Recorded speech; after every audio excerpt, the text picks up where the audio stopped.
1199 সাল এগমর্তের সুররান্স দুর্গের প্রাঙ্গণ। নিহত কিং রিচার্ড দ্য লায়নহার্টের প্রতি সম্মান জানাতে এক টুর্নামেন্টের আয়োজন করা হয়েছে, আর সেখানে নিজেদের শৌর্য বীর্য প্রমাণ করতে দূর দূরান্ত থেকে ছুটে এসেছেন শত শত নাইট। রাজা রিচার্ড ছিলেন এই দুর্গের মালিক কাউন্ট থিওবল্ড থার্ড অফ শ্যাম্পেইনের চাচা। তবে তারা কেবল যুদ্ধকৌশল প্রদর্শনীতেই সীমাবদ্ধ ছিলেন না, এখানে মূলত একটি নতুন ক্রুসেডের ভাগ্য নির্ধারণ করা হচ্ছিল। এই টুর্নামেন্টের ঠিক 1 বছর আগে পোপ মুসলমানদের বিরুদ্ধে যুদ্ধ ঘোষণা করার জন্য খ্রিস্টানদের প্রতি আহ্বান জানিয়েছিলেন, কিন্তু সেই সময় ইউরোপিয়ান রাজন্যবর্গ নিজেদের মধ্যকার অভ্যন্তরীণ দ্বন্দ্বে লিপ্ত থাকায় কেউই এই অভিযানে নামেননি। তবে এবার উদ্যোগটি নিলেন মূলত বিভিন্ন কাউন্ট এবং ব্যারনরা। তারা একটি পবিত্র যুদ্ধের স্বপ্ন দেখছিলেন এবং জেরুজালেম পুনর্দখল করার পরিকল্পনা করেছিলেন। কিন্তু পবিত্র ভূমির বা হোলি ল্যান্ডের পরিবর্তে তাদের সেনাবাহিনী গিয়ে পৌঁছল সমগ্র খ্রিস্টান বিশ্বের সবচেয়ে বড় শহর কনস্ট্যান্টিনোপলের প্রাচীরের নিচে। ইউরোপের বেশ কয়েকজন অত্যন্ত উচ্চাকাঙ্ক্ষী সামন্তপ্রভু এই অভিযানে যোগ দিয়েছিলেন। তাদের মধ্যে একজন ছিলেন বনিফেস ওয়ান, মার্কি অফ মন্টফেরাট, যিনি টায়ার প্রতিরক্ষার নায়ক কনরাড ওয়ানের ছোট ভাই এবং জেরুসালেমের সিংহাসনের অন্যতম দাবিদার ছিলেন। তার জন্য প্যালেস্টাইন উদ্ধারের যুদ্ধটি অনেক আগেই একটি পারিবারিক মিশনে পরিণত হয়েছিল। French king Philip the second অগাস্টাসের কাছে যুদ্ধে হেরে যাওয়ার পর বল্ডউইন অফ হেনো এখানে এসেছিলেন নিজের ভাগ্য ও গৌরব ফিরিয়ে আনার নতুন সুযোগের সন্ধানে।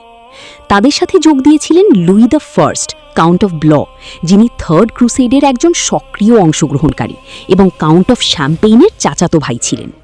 এখানে ধর্মীয় বাণীর চেয়ে পারিবারিক সম্পর্কগুলো বেশি কার্যকর ভূমিকা পালন করেছিল। কাউন্ট হিউ অফ সেন্ট পল, যিনি রিচার্ড দ্য লায়নহার্টের বিরুদ্ধে যুদ্ধে ফ্রেঞ্চ কিংয়ের প্রতি বিশ্বস্ততার পুরস্কার হিসেবে নতুন জমি পেয়েছিলেন, তিনিও সানন্দে এই নতুন ক্রুসেডে যোগ দেন। এই অভিযানের উল্লেখযোগ্য ব্যারনদের মধ্যে ছিলেন সাইমন ডি মন্টফোর্ট এবং এঙ্গারন ডি বোভে। তারা পরবর্তীতে অ্যালবিজেন্সিয়ান ক্রুসেডের কমান্ডার হিসেবে খ্যাতি অর্জন করেন।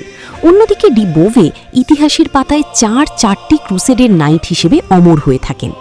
তবে তারা সবাই একজোট হওয়ার পরও তাদের সেনাবাহিনী খুব একটা বড় ছিল না।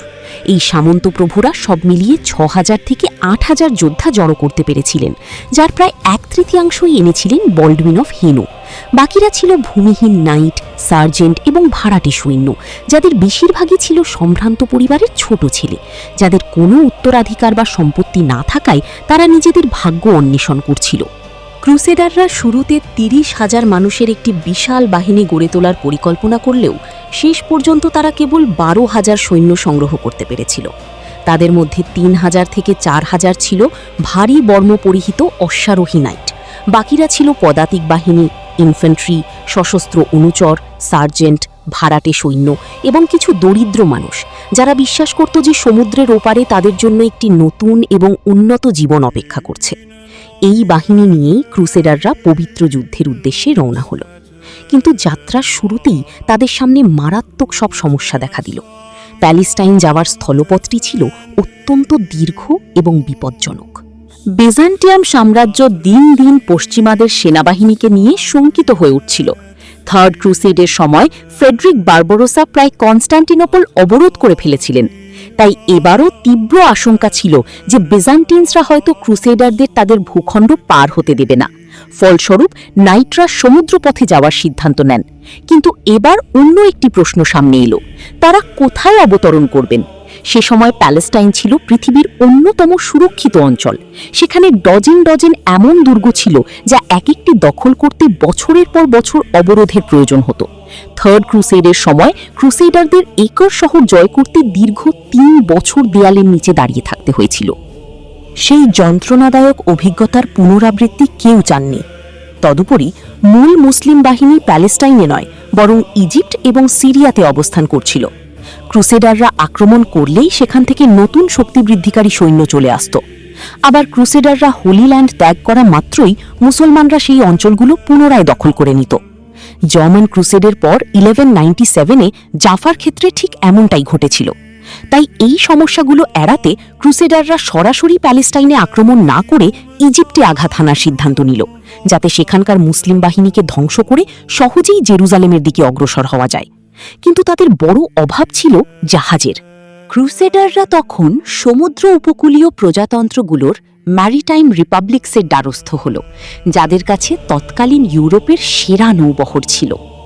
জেনোয়া এবং পিসা তাদের অনুরোধ প্রত্যাখ্যান করলেও ভেনিস রাজি হল। ঠিক এই সময়ে অভিযানের মূল নেতা থিওবল্ড অফ শ্যাম্পেন মারা যান এবং নেতৃত্বের দায়িত্ব চলে আসে বনিফেস অফ মন্টফেরাটের হাতে। তিনি ভেনিশিয়ানসদের সাথে আলোচনা শুরু করেন। ভেনিসের পক্ষে এই আলোচনার নেতৃত্ব দেন ৯০ বছর বয়সী ডোজ এনরিকো ড্যান্ডোলো। তিনি সম্পূর্ণ দৃষ্টিহীন হলেও রাজনৈতিক কূটচাতুর্যে ও ষড়যন্ত্রে অত্যন্ত পারদর্শী ছিলেন। ভেনিস প্রতিশ্রুতি দিল যে তারা ৩০,০০০ ক্রুসেডারের জন্য ৫০০টি জাহাজের একটি বহর তৈরি করবে। এর বিনিময়ে মূল্য নির্ধারণ করা হল ৮৫,০০০ মার্কস অফ সিলভার। কিন্তু এই চুক্তিটি ক্রুসেডারদের জন্য একটি ঋণের ফাঁদে পরিণত হল। নিয়ম করা হলো যে সেনাবাহিনী ছোট হলেও এবং সব জাহাজের প্রয়োজন না থাকলেও পুরো বহরের টাকাই শোধ করতে হবে। এই পেমেন্ট কিস্তিতে এবং সুদের ভিত্তিতে ভাগ করা হয়েছিল, ফলে প্রতিটি বিলম্বের সাথে সাথে ঋণের বোঝা বাড়ছিল। যখন সমস্ত সৈন্য একত্রিত হল, তখন ভেনিশিয়ানসরা তাদের লিডো দ্বীপে এনে রাখল। জাহাজ ছাড়া এই দ্বীপ ত্যাগ করা অসম্ভব ছিল এবং তাদের সমস্ত খাবার সরবরাহ করত স্বয়ং ভেনিস। নাইটরা পুরোপুরি অন্যের ওপর নির্ভরশীল হয়ে পড়লেন। যখন প্রথম কিস্তি পরিশোধের সময় এলো, তখন ক্রুসেডাররা প্রয়োজনীয় অর্থ জোগাড় করতে ব্যর্থ হল। ফলে ভেনিশিয়ানসরা তাদের খাদ্য সরবরাহ বন্ধ করে দেয় এবং পুরো সেনাবাহিনী অনাহারের দ্বার প্রান্তে চলে যায়। শেষ পর্যন্ত নাইটরা অর্থ সংগ্রহ করতে পারলেও বিলম্বের খেসারত হিসেবে ড্যান্ডেলো আরও ২০,০০০ মার্কস ঋণ যোগ করলেন এবং এই টাকা না পাওয়া পর্যন্ত সেনাবাহিনী পারাপার করতে অস্বীকৃতি জানালেন। পুরো অভিযানের ভাগ্য তখন চরম অনিশ্চয়তার মুখে। এনরিকো ড্যান্ডেলো এই পরিস্থিতির পূর্ণ সুযোগ নিলেন। তার নিয়ন্ত্রণে তখন ১২,০০০ স্ট্রং একটি সেনাবাহিনী ছিল এবং তিনি ক্রুসেডারদের সামনে একটি নতুন প্রস্তাব রাখলেন। তিনি প্রস্তাব করলেন যে ভেনিস তাদের ২০,০০০ মার্কস ঋণ মওকুফ করে দেবে যদি ক্রুসেডাররা ভেনিসের অন্যতম বাণিজ্যিক প্রতিদ্বন্দ্বী জারা শহরটি দখল করে দেয়, যা ছিল মূলত একটি খ্রিস্টান শহর। ক্রুসেডাররা এই প্রস্তাবে রাজি হল। জারা ছিল এড্রিয়াটিক উপকূলের একটি অত্যন্ত গুরুত্বপূর্ণ বাণিজ্যিক কেন্দ্র। দাপ্তরিকভাবে এটি হাঙ্গেরির অংশ হলেও বাস্তবে এটি স্থানীয় শহরবাসী দ্বারা শাসিত হতো, যেখানে মূলত ড্যালমেশিয়ানস এবং ক্রোয়াটসরা বাস করত। অতীতে শহরটি ভেনিসের নিয়ন্ত্রণে থাকলেও বর্তমানে এটি এড্রিয়াটিক সাগরে ভেনিশিয়ান একাধিপত্যের ক্ষেত্রে প্রধান বাধা হয়ে দাঁড়িয়েছিল। ১২০২ সালের শরতের শুরুতে ভেনিস ক্রুসেডারদের জারার বিরুদ্ধে পাঠায়। তাদের সাথে আরও ১০,০০০ ভেনিশিয়ানস যোগ দেয়, যাদের বেশিরভাগই ছিল নাবিক, তবে প্রয়োজনে তারা যুদ্ধও করতে পারত। তাদের নেতৃত্বে ছিলেন সেই অন্ধ ডোজ এনরিকো ড্যান্ডোলো। এই বাহিনীকে আরও শক্তিশালী করতে সাথে নেওয়া হয়েছিল ৩০০টিরও বেশি সিজ ইঞ্জিন, ক্যাটাপাল্ট এবং সিজ টাওয়ার। পথিমধ্যে ভেনিশিয়ানসরা ইস্ট্রিয়ার শহরগুলোতে প্রবেশ করে। সে সময় সেখানকার স্থানীয় কর্তৃপক্ষ ভেনিসের প্রতি অনুগত থাকলেও নিজেদের নিয়ন্ত্রণ আরও জোরদার করতে এই বিশাল বাহিনীর ভয় দেখিয়ে ভেনিশিয়ানসরা শহরগুলোর ওপর আরও কঠোর কর্তৃত্ব চাপিয়ে দেয়। এদিকে জারার বাসিন্দারা তাদের নৌবহর প্রস্তুত করে উপসাগরে প্রতিরোধ গড়ে তোলার চেষ্টা করে, কিন্তু তারা যুদ্ধে হেরে যায় এবং ক্রুসেডাররা শহরের দেয়ালের বাইরে অবতরণ করে। ঐতিহাসিক বিবরণ অনুযায়ী শহরবাসী দেয়ালে ক্রুশ আঁকা ব্যানার ঝুলিয়ে দিয়েছিল, যাতে আক্রমণকারীদের মনে করিয়ে দেওয়া যায় যে এটিও একটি খ্রিস্টান শহর। সাইমন ডে মন্টফোর্ট তার বাহিনী নিয়ে জারার ওপর আক্রমণ চালাতে অস্বীকৃতি জানান। এমনকি পোপের দূত বা পেপাল লেগেট এই আক্রমণ থামাতে চেষ্টা করেছিলেন, কিন্তু ক্রুসেডাররা তা অমান্য করে সামনে এগিয়ে যায়। দীর্ঘ ২ সপ্তাহ ধরে অবিরাম আক্রমণের পর শহরের প্রাচীর ভেঙে পড়ে এবং জারার পতন ঘটে। পরিকল্পনা অনুযায়ী নাইটদের শহর লুণ্ঠন করার অধিকার দেওয়া হলেও বেসামরিক নাগরিকদের হত্যা করার অনুমতি ছিল না। তা সত্ত্বেও ক্রুসেডাররা সেখানে একটি নৃশংস গণহত্যা চালায়। এই রক্তক্ষয়ী ঘটনার খবর পোপের কাছে পৌঁছলে তিনি ক্রুসেডারদের গির্জা থেকে বহিষ্কার বা এক্সকমিউনিকেটেড করেন। তবে ফেব্রুয়ারি ১২০৩ আসতেই পোপ তার এই ডিক্রি প্রত্যাহার করে নেন। তিনি রায় দেন যে নাইটরা নির্দোষ, কারণ ভেনিশিয়ানসরা তাদের এই আক্রমণে বাধ্য করেছিল। ফলে এই অভিশাপ বা অ্যানাথেমা কেবল ভেনিসের ওপরই বহাল রইল, যারা পোপদের সাথে এমন দ্বন্দ্বে অভ্যস্ত ছিল। এই বছরগুলোতে বিজেন্টাইন এম্পায়ার অত্যন্ত দ্রুত পতনের দিকে এগিয়ে যাচ্ছিল। কমনেনোস ডাইনেস্টির শেষ শাসক অ্যান্ড্রোনিকোস প্রথম একজন অত্যন্ত দুর্বল সম্রাট হিসেবে প্রমাণিত হন। তার শাসনামলে সিসিলিয়ান বাহিনী গ্রিক ভূখণ্ড দখল করে এবং এমনকি থেসালোনিকিও কবজা করে নেয়। এর ফলে কনস্ট্যান্টিনোপলে বিদ্রোহ দেখা দেয় এবং জনগণ অ্যাঞ্জেলোস ডাইনেস্টির আইজ্যাক সেকেন্ডকে নতুন সম্রাট হিসেবে বেছে নেয়। বিজেন্টাইন্সরা সিসিলিয়ানদের পরাজিত করে গ্রিস থেকে তাড়িয়ে দিতে সক্ষম হয়, কিন্তু এটিই ছিল সম্ভবত আইজ্যাকের শাসনামলের একমাত্র বড় বিজয়।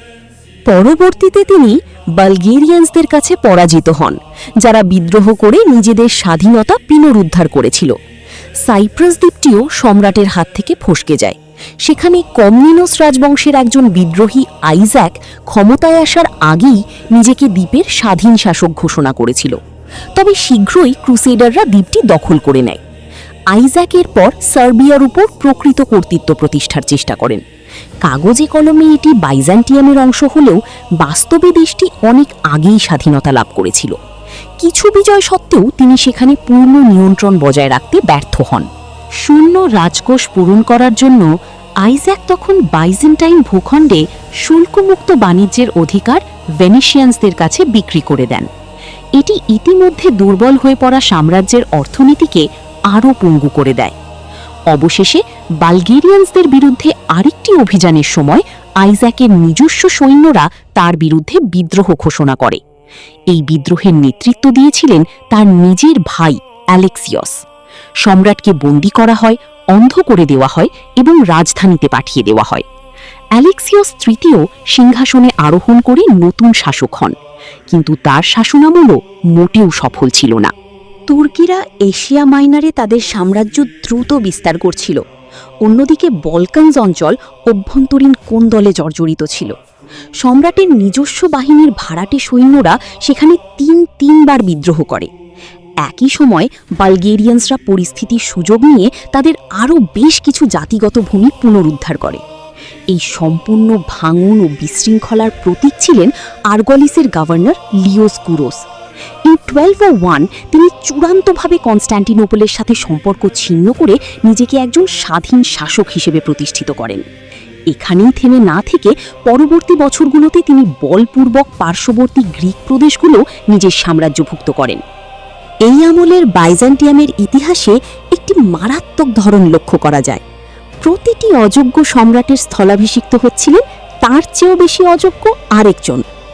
আইজ্যাকের সাথে তার ছেলে, যার নামও ছিল অ্যালেক্সিয়স, কারাগারে বন্দী হয়েছিলেন, কিন্তু 1201-এর শুরুতেই তিনি জেল থেকে পালিয়ে ইউরোপে চলে যান এবং বাইজান্টাইন সিংহাসন ফিরে পাওয়ার আশায় পশ্চিমাদের সমর্থন খুঁজতে থাকেন। তরুণ অ্যালেক্সিয়স তখন সোয়াবিয়ান ডিউক ফিলিপ অফ হোয়েনস্টাউফেনের দরবারে আশ্রয় নেন, যিনি ছিলেন কিংবদন্তি ফ্রেডরিক বারবারোসার পুত্র। সেখানেই তার সাথে ক্রুসেডের প্রস্তুতি নিতে থাকা বনিফাস অফ মন্টফারাটের সাক্ষাৎ হয়। যখন জারা পতনের খবর অ্যালেক্সিয়সের কাছে পৌঁছালো, তিনি অবিলম্বে ক্রুসেডারদের কাছে এক অভূতপূর্ব প্রস্তাব নিয়ে হাজির হলেন। এই বিজেন্টাইন রাজপুত্রের প্রতিশ্রুতিগুলো ছিল অবিশ্বাস্য রকমের লোভনীয়। ক্রুসেডারদের কনস্ট্যান্টিনোপল দখল করে তার বাবা আইজ্যাক সেকেন্ডকে পুনরায় সিংহাসনে বসাতে হবে। এর বিনিময়ে অ্যালেক্সিয়স তাদের 2 লাখ গোল্ড বেজেন্টস দেওয়ার প্রতিশ্রুতি দেন, যা সেই সময়ের জন্য ছিল একটি প্রায় অকল্পনীয় বিপুল পরিমাণ অর্থ। এছাড়া তিনি মুসলমানদের বিরুদ্ধে যুদ্ধে 10,000 বিজেন্টাইন সৈন্য দিয়ে ক্রুসেডার বাহিনীকে শক্তিশালী করার ও সামরিক সহায়তার গ্যারান্টি দেন। ভেনিশিয়ানরা অত্যন্ত আগ্রহের সাথে এই আইডিয়া লুফে নিল। এনরিকো ড্যান্ডোলো, যিনি একসময় বিজান্টিয়ামের রাষ্ট্রদূত হিসেবে দায়িত্ব পালন করেছিলেন, তিনি খুব ভালো করেই জানতেন যে অ্যালেক্সিয়াসের এই প্রতিশ্রুতিগুলো পূরণ করা অসম্ভব। কিন্তু কনস্ট্যান্টিনোপলের বিরুদ্ধে একটি অভিযান ভেনিসের জন্য আকর্ষণীয় রাজনৈতিক ও অর্থনৈতিক সম্ভাবনার দুয়ার খুলে দিচ্ছিল। তবে ক্রুসেডারদের মধ্যে এই নিয়ে কোনো ঐক্য ছিল না। অধিকাংশ দলই এই পরিকল্পনাকে সমর্থন করেছিল, কারণ এটি ছিল ভেনিসের ঋণ শোধ করার, ধনসম্পদ অর্জন করার এবং ইজিপ্টের বিরুদ্ধে ভবিষ্যৎ যুদ্ধে একজন শক্তিশালী মিত্র পাওয়ার দারুণ সুযোগ। তবে একটি সংখ্যালঘু অংশ এর তীব্র বিরোধিতা করেছিল। তারা প্যালেস্টাইনে মুসলমানদের বিরুদ্ধে যুদ্ধ করতে বের হয়েছিল, বাইজান্টিয়ামের খ্রিস্টানদের বিরুদ্ধে নয়। ব্যারন এঙ্গারান্ড ডে বোভস এবং সাইমন ডে মন্টফোর্টের নেতৃত্বে প্রায় ৩০০ ক্রুসেডার এই মূল বাহিনী ত্যাগ করে ইটালিতে ফিরে যান। সেখানে তাদের সাথে শ্যাম্পেইনের ক্রুসেডার রেনার্ড অফ ড্যাম্পিয়ারের দেখা হয়, যিনি মূল অভিযানে অংশ নিতে পারেননি। এই ছোট দলটি একত্রিত হয়ে সমুদ্রপথে ইকরে পৌঁছায়। কিং আমালরিক তাদের এই অল্প সংখ্যা দেখে অভিযানে যেতে নিরুৎসাহিত করার চেষ্টা করেন। সাইমন ডে মন্টফোর্ট তার সেনাবাহিনীতে যোগ দিয়ে স্যারাসেন্সদের বিরুদ্ধে কয়েকটি অভিযান চালান এবং পরবর্তীতে দেশে ফিরে যান। এঙ্গুল্যান্ড অফ বুভেজের এই যুদ্ধে অংশগ্রহণের ব্যাপারে খুব বেশি কিছু জানা যায় না, তবে রেনার্ড অফ ড্যাম্পিয়ারের ভাগ্য ছিল অত্যন্ত tragic. In the spring of 1203 তিনি এমির অফ আলেপ্পোর বিরুদ্ধে মার্চ করেন, কিন্তু ব্যারিনের কাছে পরাজিত হয়ে দীর্ঘ 20 ইয়ার্সের জন্য বন্দী হন। এদিকে জারাতে মূল সেনাবাহিনী পোপের সিদ্ধান্তের অপেক্ষায় ছিল। পোপের চিঠি থেকে কোনো স্পষ্ট উত্তর পাওয়া যায়নি। একদিকে তিনি কনস্ট্যান্টিনোপল অভিযানের অনুমোদন দেননি, আবার অন্যদিকে সরাসরি এটি করার ওপর কোনো নিষেধাজ্ঞাও জারি করেননি। কিছুটা দ্বিধাদ্বন্দ্বের পর অবশেষে ক্রুসেডাররা বিজেন্টাইন রাজধানীর উদ্দেশ্যে রওনা হল। খোদ কনস্ট্যান্টিনোপলের পরিস্থিতি তখন দিন দিন আরও ভয়াবহ রূপ নিচ্ছিল। সম্রাট অ্যালেক্সিয়াস তৃতীয় অভিজাতদের ঘুষ দিয়ে রাজকোষ সম্পূর্ণ খালি করে ফেলেছিলেন এবং সেনাবাহিনীর বেতন দেওয়া বন্ধ করে দিয়েছিলেন। দুর্নীতি এমন এক পর্যায়ে পৌঁছেছিল যে সম্রাটের এক আত্মীয় মাইকেল স্ট্রাইফনসকে নৌবাহিনীর প্রধান নিযুক্ত করা হয়েছিল, যিনি দায়িত্ব পেয়েই যুদ্ধজাহাজগুলো বিক্রি করে সেই টাকা আত্মসাৎ করতে শুরু করেন। বন্দরে মাত্র 20টি পচা জাহাজ অবশিষ্ট ছিল এবং স্ট্রাইফনস সেগুলোর সমস্ত সরঞ্জামও বিক্রি করে দেন। ফলস্বরূপ সাম্রাজ্যের রাজধানী সম্পূর্ণ নৌ প্রতিরক্ষাহীন হয়ে পড়ে। কনস্ট্যান্টিনোপলের সেনাবাহিনীর নিজস্ব কিছু অনন্য বৈশিষ্ট্য ছিল। 11th সেঞ্চুরির শেষের দিক থেকে রাজধানীর অভিজাত গ্যারিসনের দায়িত্ব পালন করে আসছিল তথাকথিত মেগালে হেটারেইয়া। সেই সময় এই বাহিনীতে খুব কম সংখ্যক গ্রিক সদস্য কাজ করত। গ্রিকরা মূলত ভেস্টিয়ারিতাই হিসেবে সম্রাটের ব্যক্তিগত রক্ষী এবং ছোটখাটো কর্মকর্তা হিসেবে নিয়োজিত ছিল। গ্যারিসনের বাকি অংশ গঠিত হয়েছিল ভাড়াটে সৈন্যদের নিয়ে। তাদের মধ্যে ছিলেন জার্মান, ইটালিয়ান এবং হাঙ্গেরিয়ান নাইট, যাদের বিজান্টিনসরা লাটিনিকন বলে ডাকত। সেখানে যাযাবর অগুজ, কিউমান্স এবং টার্কোপলসদের ছোট ছোট দলও ছিল, যাদের ভার্ডারিয়টস বলা হতো। তবে সবচেয়ে বিখ্যাত এবং সবচেয়ে কার্যকর যুদ্ধংদেহী ইউনিটটি ছিল ভারাঞ্জিয়ান গার্ড, যা ছিল মূলত স্ক্যান্ডিনেভিয়ানসদের নিয়ে গঠিত একটি এলিট কোর। গ্রিকরা তাদের পেলেকিফোরয় বলে ডাকত, কারণ তারা সবসময় বিশাল 2 হাতের কুঠার টু-হ্যান্ডেড অ্যাক্সেস বহন করত। নাম যাই হোক না কেন, সেই সময় এই গার্ডের বেশিরভাগ সদস্যই ছিল অ্যাংলো স্যাক্সনস। 11th সেঞ্চুরিয়ে ইংল্যান্ডের নরমান বিজয়ের পর কয়েক হাজার মানুষ বসতি স্থাপনের জন্য বিজান্টিয়ামে চলে এসেছিল। গ্রিক ঐতিহাসিকরা তাদের অ্যাংলো ভ্যারাঞ্জিয়ান্স নামে অভিহিত করেছেন। অ্যালেক্সিউস III শাসন আমলে এই গার্ডে আরও কিছু নরওয়েজিয়ান যোদ্ধা যোগ দেয়, যারা তাদের স্বদেশের অভ্যন্তরীণ কোন্দল থেকে বাঁচতে পালিয়ে এসেছিল। এই ভাড়াটে সৈন্যদের প্রতি সাম্রাজ্যের নীতি ছিল অত্যন্ত সরল। সাম্রাজ্যের ভেতরে তাদের কোনো রাজনৈতিক যোগাযোগ বা প্রভাব ছিল না, তাই তারা চাইলেই ক্ষমতা দখল করতে পারত না। ফলস্বরূপ কেবল অর্থের বিনিময়ে তারা সম্রাটের প্রতি অত্যন্ত বিশ্বস্ততার সাথে দায়িত্ব পালন করত। অন্যদিকে গ্রিকরা নিজেরা ট্যাগমাটা নামক বাহিনীতে সংগঠিত হয়ে প্রধানত প্রদেশগুলোতে কাজ করত এবং তারা কেবল তাদের নিজস্ব কমান্ডার, ডিউক বা ক্যাটিপ্যানোদের নির্দেশ মানত। সম্রাটরা সাধারণত এই প্রাদেশিক সৈন্যদের রাজধানীতে প্রবেশের অনুমতি দিতেন না, কারণ তারা সবসময় আরেকটি সামরিক অভ্যুত্থানের ভয় পেতেন। ট্যাগমাটাও এর উপযুক্ত জবাব দিত। তারা প্রায়ই বিদ্রোহ করত, আদেশ অমান্য করত এবং যতটা সম্ভব সামরিক অভিযান এড়িয়ে চলত। ইন 1203 এই বাইজান্টাইন ট্যাগমাটা রাজধানী রক্ষা করতে এগিয়ে আসেনি। তারা নিজেরাই আসতে অস্বীকার করেছিল নাকি অ্যালেক্সিয়াস III তাদের ডেকে পাঠাননি তা নিশ্চিত হওয়া যায়নি, কারণ বিভিন্ন সূত্রে ভিন্ন ভিন্ন বিবরণ পাওয়া যায়। ফলস্বরূপ কনস্ট্যান্টিনোপল মাত্র 15,000 সৈন্য নিয়ে প্রতিরক্ষার প্রস্তুতি নেয়, যার 1/3 ছিল ভ্যারিঞ্জিয়ান গার্ড, আরও 2,000 থেকে 3,000 ছিল অন্যান্য ভাড়াটে সৈন্য এবং বাকিরা ছিল শহরের স্থানীয় মিলিশিয়া, সিটি মিলিশিয়া, যারা ছিল সম্পূর্ণ অপ্রশিক্ষিত ও শৃঙ্খলাহীন। জুন 1203-এ ক্রুসেডার নৌবহর বসপোরাস প্রণালীতে এসে উপস্থিত হয়। আক্রমণকারীরা পূর্ব উপকূলে অবতরণ করে দ্রুত চ্যালসেডন এবং ক্রিসোপোলিস দখল করে নেয়। বিজান্টিয়ামের বিপর্যয় তখন চরমে। পুরো রাজকীয় নৌবহর শত্রুর হাতে চলে যায় এবং কোনো প্রতিরোধ না দেখিয়েই তারা বন্দরগুলোতে অসহায়ভাবে দাঁড়িয়ে থাকে। এশীয় উপকূল থেকে এই বর্মধারী বিশাল বাহিনী এবার সরাসরি গালাতার প্রাচীরের দিকে অগ্রসর হতে শুরু করে। এই দুর্গটি ছিল গোল্ডেন হর্নে প্রবেশের মূল চাবিকাঠি। এখান থেকেই বিজান্টাইন্সরা একটি বিশাল লোহার শিকল, ম্যাসিভ আয়রন চেইন টেনে উপসাগরের প্রবেশদ্বার আটকে রাখত, যা ছিল এই মহান শহরের একমাত্র দুর্বল পয়েন্ট। গালাতার দেওয়ালে ক্রুসেডারদের স্বাগত জানাতে দাঁড়িয়েছিল তাদেরই স্বদেশী ল্যাটিনিকন ভাড়াটে সৈন্যদের একটি দল।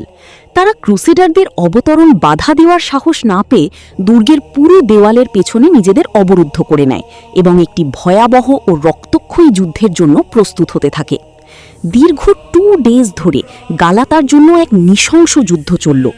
তীব্র প্রতিরোধ সত্ত্বেও এই ছোট গ্যারিসনের পক্ষে সবকটি পজিশন ধরে রাখা সম্ভব ছিল না। On the night of July 6 অবরুদ্ধ রক্ষীরা দুর্গ থেকে বেরিয়ে একটি আকস্মিক পাল্টা আক্রমণের চেষ্টা করে, যা তাদের জন্য মারাত্মক ভুল প্রমাণিত হয়। ক্রুসেডাররা কেবল সেই আক্রমণ প্রতিহতই করেনি, বরং পিছু হটতে থাকা রক্ষীদের সাথে সাথে দুর্গের খোলা দরজা দিয়ে ভেতরে ঢুকে পড়ে। ফলে দরজাগুলো আর বন্ধ করা সম্ভব হয়নি এবং কয়েক মিনিটের মধ্যেই এই কৌশলগতভাবে অত্যন্ত গুরুত্বপূর্ণ দুর্গটি সম্পূর্ণ ধ্বংস হয়ে যায়। দুর্গের পতন ঘটে এবং ক্রুসেডাররা অবিলম্বে সেই বিশাল শিকলটি নামিয়ে দেয়। এখন ভেনিশিয়ান জাহাজগুলোর জন্য উপসাগরে প্রবেশের পথ পুরোপুরি উন্মুক্ত। যেসব রক্ষী শিকল বেয়ে প্রণালী পার হয়ে পালিয়ে যাওয়ার মরিয়া চেষ্টা করেছিল, তারা সবাই ডুবে মারা যায় এবং শিকলটির সাথেই তলিয়ে যায়। গোল্ডেন হর্নের ভেতরে প্রবেশ করার পর ভেনিশিয়ানসরা উত্তর উপকূলে তাদের বাহিনী মোতায়েন করে চূড়ান্ত আক্রমণের প্রস্তুতি নিতে থাকে। পরের দিন ভেনিশিয়ানসরা রাজপুত্র অ্যালেক্সিয়াসকে সাথে নিয়ে শহরের দেয়ালের কাছাকাছি যাত্রা করে, এই আশায় যে শহরবাসী তাকে সমর্থন করবে এবং দরজা খুলে দেবে। কিন্তু তার পরিবর্তে তাদের কপালে জুটল তীব্র উপহাস এবং ব্যালিস্টা থেকে নিক্ষিপ্ত প্রজেক্টাইল তাদের জাহাজে আঘাত হানতে শুরু করলে তারা পিছু হটতে বাধ্য হয়। এরপর তারা পুরো দমে আক্রমণের প্রস্তুতি শুরু করে। ভেনিশিয়ানরা বন্দরে অবতরণ করতে চেয়েছিল কারণ সেখানে কোনো শক্তিশালী দুর্গ ছিল না এবং তা সহজেই দখল করা সম্ভব ছিল। তবে ক্রুসেডাররা মনে করেছিল যে শত্রু হয়তো সেখানেই তাদের জন্য অপেক্ষা করছে, তাই তারা ব্ল্যাকার্নেই প্যালেসের ঠিক বিপরীত দিকের দেওয়ালে আক্রমণের প্রস্তাব দেয়। অবশেষে তারা একমত হল যে প্রত্যেকে স্বাধীনভাবে কাজ করবে, যাতে কনস্ট্যান্টিনোপলের রক্ষীদের বিভ্রান্ত ও দুর্বল করে দেওয়া যায়। প্রথম আক্রমণটি শুরু হয় জুলাই 17 তারিখে। ক্রুসেডাররা স্থলপথে আক্রমণ চালালো, কিন্তু দেওয়ালের নিচে গিয়ে তারা সবচেয়ে ভয়াবহ পরিস্থিতির মুখোমুখি হলো। সেখানে দাঁড়িয়েছিল খোদ ভারাঞ্জিয়ান গার্ড। দেয়ালের উপর এক নির্মম ও অবিরাম লড়াই শুরু হলো। ভারাঞ্জিয়ানসরা নাইটদের আক্রমণকে গুড়িয়ে দেয় এবং তাদের দেওয়ালে পা রাখার কোনো সুযোগই দেয়নি। অবশেষে ক্রুসেডারদের অগ্রবর্তী দলের অবশিষ্টাংশ দেয়ালের নিচে তাদের মৃতদেহগুলো ফেলে রেখে ক্যাম্পে পিছু হটে। ভেনিশিয়ানসরা তাদের আক্রমণে কিছুটা দেরি করে ফেলেছিল এবং ক্রুসেডারদের সময়মতো সমর্থন দিতে পারেনি। তারা যখন বন্দরে অবতরণ করে ততক্ষণে স্থলপথের আক্রমণ ব্যর্থ হয়ে গেছে এবং ভারাঞ্জিয়ান গার্ড তাদের ঠেকাতে সেদিকে অগ্রসর হচ্ছে। ভেনিশিয়ানরা বুঝতে পারল যে ভারাঞ্জিয়ানসরা তাদের সহজেই সমুদ্রে ছুঁড়ে ফেলে দেবে, তাই তারা আর ভাগ্যের পরীক্ষা নেয়নি। তারা উপকূলীয় কোয়ার্টারগুলোতে আগুন ধরিয়ে দেয়, যাতে পিছু হটার জন্য একটি আগুনের পর্দা তৈরি করা যায় এবং দ্রুত জাহাজে চড়ে গালাতার দিকে ফিরে যায়। সন্ধ্যার মধ্যে অ্যালেক্সিয়াস III শহরের মিলিশিয়াদের জড়ো করে প্রায় 8,000 সৈন্যের একটি দল তৈরি করেন। উপদেষ্টাদের শত সতর্কতা সত্ত্বেও সম্রাট নিজেই সেনাবাহিনীকে দেয়ালের বাইরে নিয়ে যান। তিনি আশা করেছিলেন যে আক্রমণে ক্লান্ত হয়ে পড়া ক্রুসেডারদের সহজেই পরাজিত করা যাবে।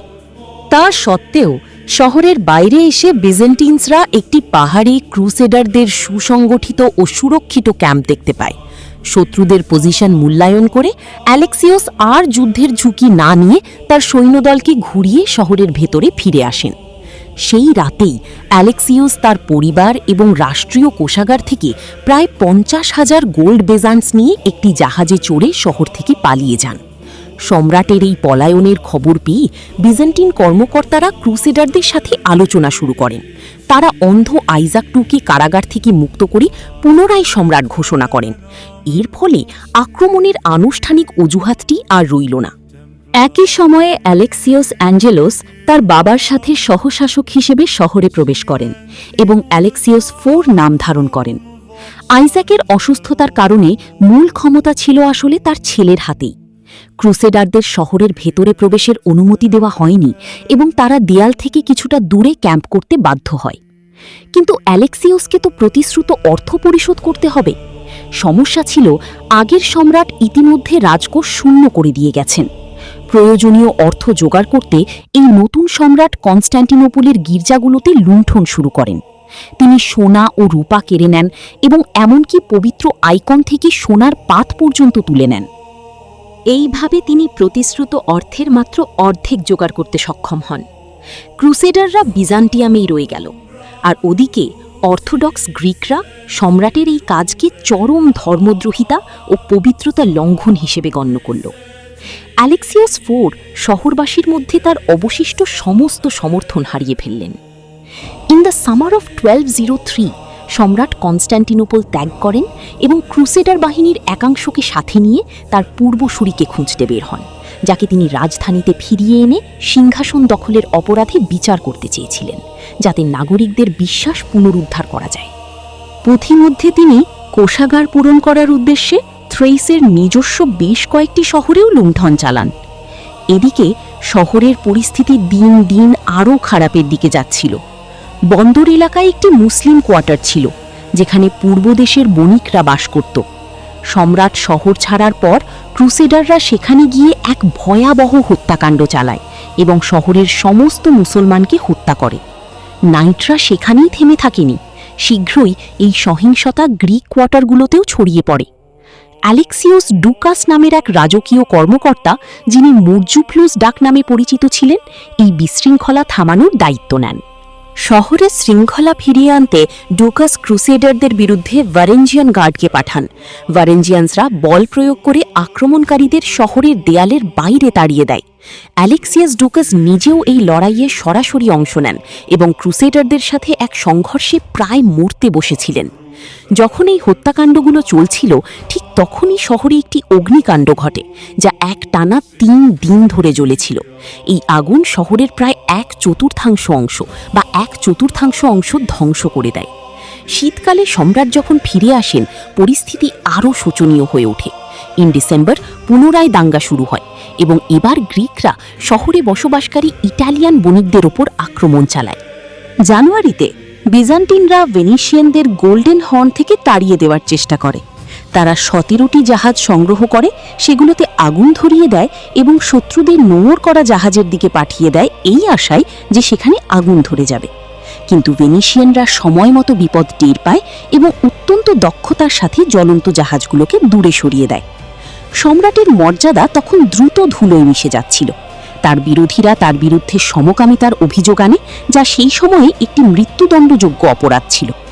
অন জানুয়ারি 22 কনস্ট্যান্টিনোপলে বিজান্টিন সেনেটের একটি সভা আহ্বান করা হয়, যে প্রতিষ্ঠানটির ইতিহাসের কোনো সময়েই আসলে প্রকৃত কোনো ক্ষমতা ছিল না। তবে এবার সেনেটাররা পদক্ষেপ নেওয়ার সিদ্ধান্ত নেন এবং একজন নতুন সম্রাট নির্বাচন করার পক্ষে মত দেন। প্রথমেই সিংহাসন বেশ কয়েকজন অভিজাতকে অফার করা হলেও রাজনৈতিক পরিস্থিতির কারণে সবাই তা প্রত্যাখ্যান করেন।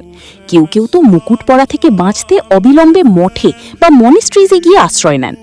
প্রার্থীদের মধ্যে একজন নিকোলাস কানাবস, যিনি সেবাস্টোস উপাধিধারী ছিলেন, হাগিয়া সোফিয়াতে লুকিয়ে থাকার চেষ্টা করেন, কিন্তু শহরবাসী তাকে ধরে ফেলে এবং জোরপূর্বক তার মাথায় মুকুট পরিয়ে দেয়। অ্যালেক্সিয়াস IV চাইলে হয়তো এই ধরনের ঘটনাকে উপেক্ষা করতে পারতেন, কারণ বিজান্টিয়ামে স্বঘোষিত সম্রাট এবং নগর বিদ্রোহ সাধারণ ব্যাপার ছিল, কিন্তু তার সমস্যা ছিল আরও মারাত্মক। ভারেঞ্জিয়ান গার্ড দীর্ঘ সময় ধরে কোনো বেতন পায়নি এবং তারা বিদ্রোহের হুমকি দিচ্ছিল।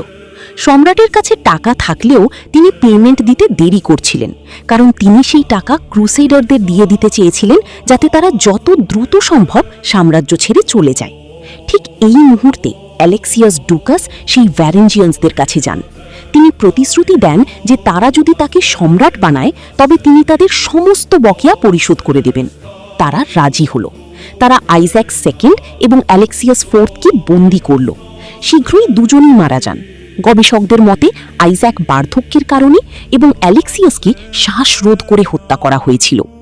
ভারাঞ্জিয়ান্সরা হাজিয়া সোফিয়ার ভেতরে নিকোলাস ক্যানাবসকেও খুঁজে পায় এবং গির্জার সিঁড়িতেই তাকে শ্বাসরোধ করে হত্যা করে। নতুন সম্রাট অ্যালেক্সিয়াস ডুকাস এবার ভারাঞ্জিয়ান গার্ডের বকেয়া পরিশোধ করে দেন।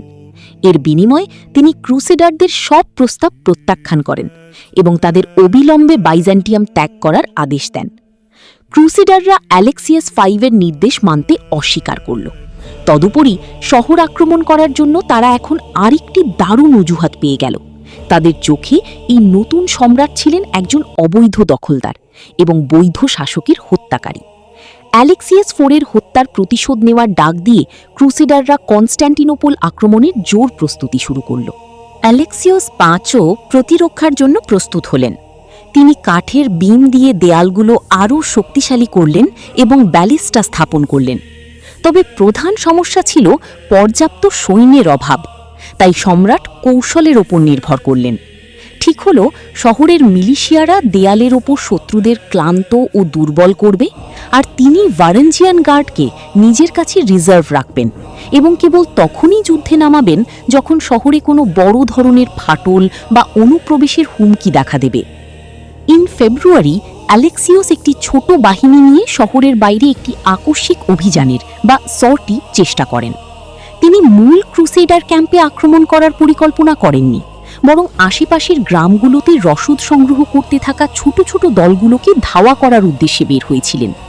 কয়েকটি বাইজেন্টাইন অ্যাম্বুশ বা অতর্কিত আক্রমণ সফল হলেও শীঘ্রই বাইজেন্টাইনসরা নিজেরাই একটি ফাঁদে পড়ে যায় এবং অ্যালেক্সিয়াস পালিয়ে বাঁচেন। এই পিছু হটার সময় বাইজেন্টাইনসরা ভার্জিন মেরির একটি অত্যন্ত পবিত্র আইকন হারিয়ে ফেলে, যা প্যানেগিয়া নিকোপয়স নামে পরিচিত ছিল। গ্রিকরা এই প্রতীকটিকে বিজয়ের তাবিজ বা রক্ষা কবচ মনে করত, তাই এটি হারিয়ে যাওয়ার ফলে পুরো গ্যারিসনের মনোবল সম্পূর্ণ ভেঙে পড়ে। মার্চ সম্রাট তার শত্রুদের মধ্যে ফাটল ধরাতে এবং ভেনিশিয়ানসদের ঘুষ দিয়ে ক্রুসেডারদের হাত থেকে সরিয়ে নেওয়ার চেষ্টা করেন। কিন্তু এনরিকো ড্যান্ডোলো খুব ভালো করেই অ্যালেক্সিয়াসের দুর্বলতা বুঝতে পেরেছিলেন এবং এমন কিছু শর্ত আরোপ করলেন যা বাইজেন্টিয়ামকে পুরোপুরি ভেনিসের একটি পুতুলে পরিণত করত। অ্যালেক্সিয়াস কোনোভাবেই এই শর্তে রাজি হতে পারলেন না। অবশেষে এপ্রিল 9 তারিখে কনস্ট্যান্টিনোপলের উপর চূড়ান্ত আক্রমণ শুরু হয়। ক্রুসেডাররা পুনরায় ব্ল্যাকিনি প্যালেসের কাছের দেওয়ালে আঘাত হানে। যেহেতু সেখানকার প্রতিরক্ষা মিলিশিয়াদের হাতে ছিল, নাইটরা প্রাচীর ভেঙে শহরের ভিতরে ঢুকে পড়তে সক্ষম হয়। যদিও অ্যালেক্সিয়াস সময়মতো ভারাঙ্গিয়ান গার্ডকে নিয়ে এসেছিলেন এবং ভারাঙ্গিয়ানসরা সেই আক্রমণ প্রতিহত করে ক্রুসেডারদের দেয়ালের বাইরে তাড়িয়ে দেয়। ভেনিশিয়ানসরা সমুদ্র থেকে আক্রমণ করেছিল, কিন্তু বাতাস শহরের দিক থেকে প্রবাহিত হওয়ায় তাদের জাহাজের গতি ধীর হয়ে যায় এবং জাহাজগুলো দেয়ালের উপর থাকা ব্যালিস্টাগুলোর সহজ লক্ষ্যবস্তুতে পরিণত হয়। ফলস্বরূপ যেসব জাহাজ তীরের খুব কাছাকাছি চলে এসেছিল, ভেনিশিয়ানসরা সেগুলো সবগুলোই হারায়। পরবর্তী 3 দিন ধরে ক্রুসেডার এবং বাইজেন্টাইনসরা সিজ ইঞ্জিনের মাধ্যমে একে অপরের উপর অবিরাম আঘাত হেনে চলে। ক্রুসেডার এবং ভেনিশিয়ানসরা ক্যাটাপল্ট থেকে পাথর ছুড়ছিল, আর বাইজেন্টাইনসরা ব্যালিস্টা দিয়ে তাদের সেই মেশিনগুলো লক্ষ্য করে ফায়ার করছিল। এই দিনগুলোতে ক্রুসেডাররা তাদের বেশিরভাগ ক্যাটাপল্ট হারালেও কনস্ট্যান্টিনোপলের দেয়ালে বেশ কিছু ফাটল ও গর্ত তৈরি করতে সক্ষম হয়, যার মধ্য দিয়ে মানুষ যাতায়াত করতে পারত। এপ্রিল 12 তারিখে দ্বিতীয় আক্রমণ শুরু হয়। এবার বাতাস ভেনিশিয়ানসদের অনুকূলে ছিল। বেশ কয়েকটি জাহাজ হারানোর পরও তারা দেয়ালের একদম কাছাকাছি পৌঁছতে সক্ষম হয়। অ্যালন্ডে ক্লারির নেতৃত্বে 60 জন নাইটের একটি দল তীরে অবতরণ করে। এই যোদ্ধারা দেয়ালের একটি ফাটল দিয়ে শহরের ভেতরে ঢুকে পড়তে সক্ষম হন। কনস্ট্যান্টিনোপলের ভিতরে নাইটদের ঢুকে পড়ার খবর বাইজেন্টাইন সৈন্যদের মধ্যে চরম আতঙ্কের সৃষ্টি করে এবং তারা তাদের পজিশন ছেড়ে পালাতে শুরু করে। সম্রাট এই খবরের একটি বিকৃত সংস্করণ পান, যেন ক্রুসেডাররা ইতিমধ্যে শহরের অর্ধেক দখল করে নিয়েছে। অ্যালেক্সিয়াস তখন ভারাঙ্গিয়ান গার্ডকে প্রাসাদে ফিরে আসার এবং তা রক্ষা করার জন্য প্রস্তুত হওয়ার নির্দেশ দেন। যখন বাইজেন্টাইনসদের মধ্যে আতঙ্ক ছড়িয়ে পড়ছিল, তখন ডি ক্লারির নাইটরা ব্ল্যাকার্নে গেটের দিকে অগ্রসর হয়। তারা সেখানকার রক্ষীদের হত্যা করে দরজা খুলে দেয় এবং মূল ক্রুসেডার বাহিনীকে শহরের ভিতরে ঢুকতে সাহায্য করে, যারা সহজেই ব্ল্যাকার্নি প্যালেস দখল করে নেয়। সেখান থেকে তারা রাতের বেলা শহরের বাকি অংশে অগ্রসর হওয়ার পরিকল্পনা করেছিল। আপাতত গ্রিকদের বিভ্রান্ত করার জন্য নাইটরা শহরের আরেকটি অংশে আগুন ধরিয়ে দেয়। শুধুমাত্র সন্ধ্যার দিকে অ্যালেক্সিয়াস তার ভুলের মাত্রা বুঝতে পেরেছিলেন, কিন্তু ততক্ষণই পাল্টা আক্রমণের সময় হাতছাড়া হয়ে গেছে। নাইটদের থামানোর মতো শক্তি বাইজেন্টাইনসদের আর ছিল না। রাত নামার আগেই ক্রুসেডাররা বাইজেন্টাইন রাজধানীর অর্ধেকটা একে একে দখল করে নেয়। পরাজয় এখন অনিবার্য। অ্যালেক্সিয়াস 5ও তখন অ্যালেক্সিয়াস 3 এর পথ অনুসরণ করলেন। তিনি রাজকোষ নিয়ে শহর থেকে পালিয়ে গেলেন। সম্রাটের পলায়নের পর প্রতিরক্ষার দায়িত্ব নেন অশ্বারোহী বাহিনীর কমান্ডার কনস্ট্যান্টাইন ল্যাস্কারিস। শহরের বাসিন্দারা এমনকি ল্যাস্কারিসকে সম্রাট হিসেবেও ঘোষণা করেছিল, কিন্তু রাজধানীর চরম বিশৃঙ্খলার কারণে তার রাজ্যাভিষেক সম্পন্ন করা সম্ভব হয়নি। কনস্ট্যান্টাইন মিলিশিয়াদের জড়ো করেন এবং ভ্যারিঙ্গিয়ান গার্ডকে যুদ্ধে নামার আহ্বান জানান, কিন্তু এই ডাকে কেবল অল্প সংখ্যক ভাড়াটে সৈন্যই সাড়া দিয়েছিল। অধিকাংশ সৈন্য ইতিমধ্যে মারা গিয়েছিল অথবা শহর ছেড়ে পালিয়েছিল। গ্রিক এবং ক্রুসেডারদের মধ্যে রাতভর তুমুল সড়ক যুদ্ধ, স্ট্রিট ফাইটিং চলতে থাকে। এই সংঘর্ষ কেবল একটি অগ্নিকাণ্ডের কারণেই স্তীমিত হয়েছিল। কনস্ট্যান্টিনোপলের দক্ষিণে আগুন লেগে তা দ্রুত শহরের কেন্দ্রের দিকে ছড়িয়ে পড়ে। এটি উভয় পক্ষকেই পিছু হটতে বাধ্য করে এবং সন্ধ্যার মধ্যে আগুন দুই পক্ষকে আলাদা করে দেয়। সকালের মধ্যে মর্নিং অফ এপ্রিল 13 বাইজেন্টাইন সৈন্যরা সি অফ মারমারার বন্দরগুলোতে একত্রিত হয়। সৈন্যরা মাছ ধরার নৌকায় চড়ে বসপোরাসের পূর্ব উপকূলে পাড়ি জমায়। নাইটরা ভোরের আলো ফোটার সাথে সাথেই আক্রমণ শুরু করার পরিকল্পনা করেছিল, কিন্তু তারা এসে দেখতে পেল যে শহর রক্ষা করার মতো বাস্তবে আর কেউই নেই। এইভাবেই কনস্ট্যান্টিনোপল ক্রুসেডারদের হস্তগত হল। গ্রিক ঐতিহাসিকরা বর্ণনা করেছেন যে তারা শহরের সমস্ত গির্জা লুণ্ঠন করেছে, শহরের অর্ধেক পুড়িয়ে দিয়েছে এবং এর অর্ধেক বাসিন্দাকে হত্যা করেছে।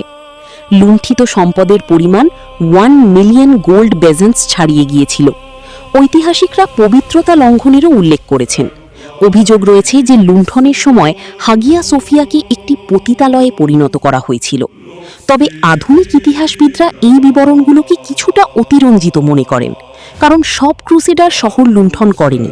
কাউন্ট হিউ অফ সেন্ট পল নাইটদের থামানোর চেষ্টা করেছিলেন এবং লুণ্ঠনের সময় হাতে নাতে ধরা পড়া বেশ কয়েকজনকে মৃত্যুদণ্ডও দিয়েছিলেন, কিন্তু তা এই সাধারণ বিশৃঙ্খলা দমাতে পারেনি। ভেনিশিয়ানরাও শহর লুণ্ঠন করেছিল। তাদের প্রধান ট্রফি বা সম্পদ ছিল কনস্ট্যান্টিনোপলের হিপ্পোড্রোম থেকে নেওয়া সেই বিখ্যাত চতুর্শ বাহন বা কোয়াড্রিগা, ট্রায়াম্ফাল কোয়াড্রিগা, যা বর্তমানে ভেনিসে সংরক্ষিত রয়েছে। বাইজান্টিয়ামের রাজধানী চরম এবং ধ্বংসাত্মক ক্ষয়ক্ষতির সম্মুখীন হয়েছিল। এরপর ক্রুসেডাররা লুণ্ঠিত সম্পদ নিজেদের মধ্যে ভাগ করতে শুরু করে। প্রথমত তারা ভেনিশিয়ানসদের ঋণ পরিশোধ করে, যা ততদিনে 1,50,000 বিজান্টসে পৌঁছেছিল। সমপরিমাণ অর্থ সৈন্যদের মধ্যেও বিতরণ করা হয়েছিল, ফলে নাইট এবং নাবিক উভয়ই অর্থ পেয়েছিল। কনস্ট্যান্টিনোপল লুণ্ঠনের পর ক্রুসেডাররা এক সম্পূর্ণ নতুন বাস্তবতার মুখোমুখি হল। এখন আর কেউই প্যালেস্টাইন অভিযানের কথা ভাবছিল না। সেই সময়ের ইউরোপের সবচেয়ে বড় শহর বিজান্টিয়ামের রাজধানী এখন তাদের হাতের মুঠোয়। এই ভূমির জন্য এখন একজন নতুন শাসকের প্রয়োজন ছিল।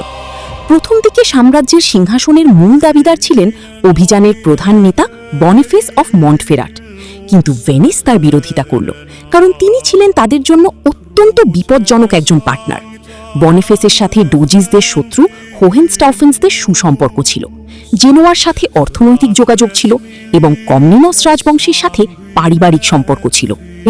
অবশেষে ভেনিশিয়ান চাপের মুখে Baldwin, count of Flanders and হেইনোকে নতুন সম্রাট হিসেবে নির্বাচিত করা হয়। এইভাবে এনরিকো ড্যান্ডোলো কেবল ভেনিসের জন্য রূপকথার মতো সম্পদই নিশ্চিত করেননি, বরং এই নতুন রাষ্ট্রের সিংহাসনে নিজেদের একজন অনুগত পুতুলকেও বসাতে সক্ষম হন। রাজনৈতিক কূটকৌশল ও ষড়যন্ত্র একটি পবিত্র ক্রুসেডকে শেষ পর্যন্ত ভেনিসের শত্রুদের বিরুদ্ধে এক সাধারণ যুদ্ধে পরিণত করেছিল।